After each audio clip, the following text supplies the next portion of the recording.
Welcome to the very first video in my new series in the studio. I thought what better way to start this series than to show you my new art studio and the process of creating it. I'm Stef, I live in beautiful Cornwall, UK, and on this channel I film wildlife travel, and from this year, wildlife art as well. Caring for and respecting wildlife is very important to me, so everything on this channel centres around that.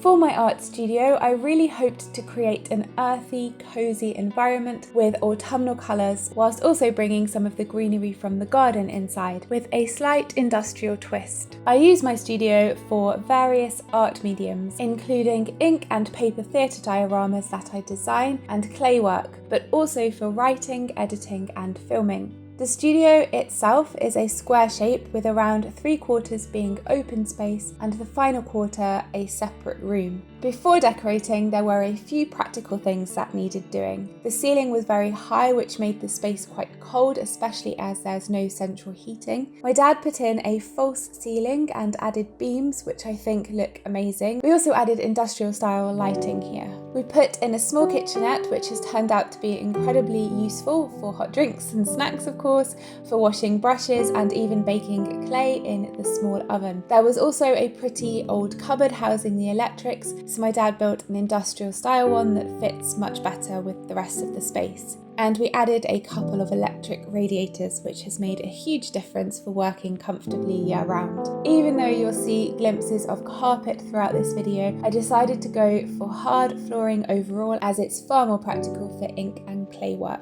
I painted the studio in an autumnal pumpkin orange along with a lighter, more earthy colour, freshened up the skirting boards and shelves, and added this driftwood key and charm hanger that I made from driftwood collected at the beach. I wanted a lot of wood throughout the studio, but in different tones and finishes, including the blinds, to keep it feeling warm rather than uniform. In the darkest corner of the studio, I added this small second-hand sofa. It fits perfectly, turns it into a really cozy corner, and gives the dogs somewhere to hang out while I'm working. This has also become my idea generation area with the whiteboard, some of my rescue animal portraits that an artist created for me, and a fisherman's light to help brighten the space.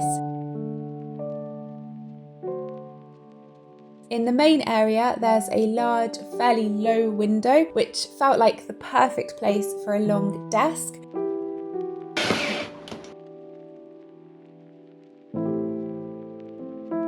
My computer screen sits against the wall, and the rest of the desk gives me plenty of room to work. Both my ink and paper diorama process and my clay work tend to take up quite a bit of space, so having a continuous surface where I can spread things out has been really important. For my birthday last year, my wonderful dad built me this desk, along with a custom storage and display unit that holds a lot of my artwork and camera equipment. The supplies I don't use as often are stored in the other room, but here I keep the things I reach for regularly: lighting equipment for the theatre dioramas, inks, clay and other materials, as well as the camera equipment I'm constantly using. There's also space for a printer and for charging camera batteries.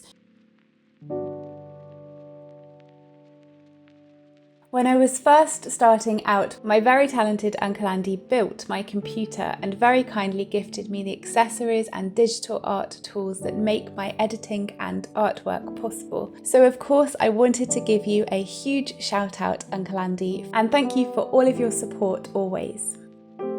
The studio looks out over my garden, and I wanted to continue that sense of greenery inside with some plants. I'll probably add a few more over time as well.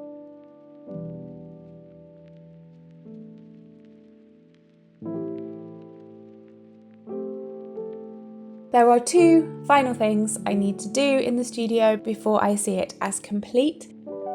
One is to turn this blank wall into a wildlife wall, something that is educational for me, where I can store and display wildlife items like feathers, ID charts, and also something that's inspirational. So I'd like to display favourite wildlife illustrations, photographs, maybe quotes, and I thought that this would work nicely as a backdrop for filming. And the second idea is to add a divider. I found a forest-themed wooden folding screen that I think would be perfect for fully separating the kitchenette from the main studio space. I hope you enjoyed this video and seeing my studio, and in the next In the Studio video I will be sharing some of my artwork. Thank you so much for watching, and I will see you next time.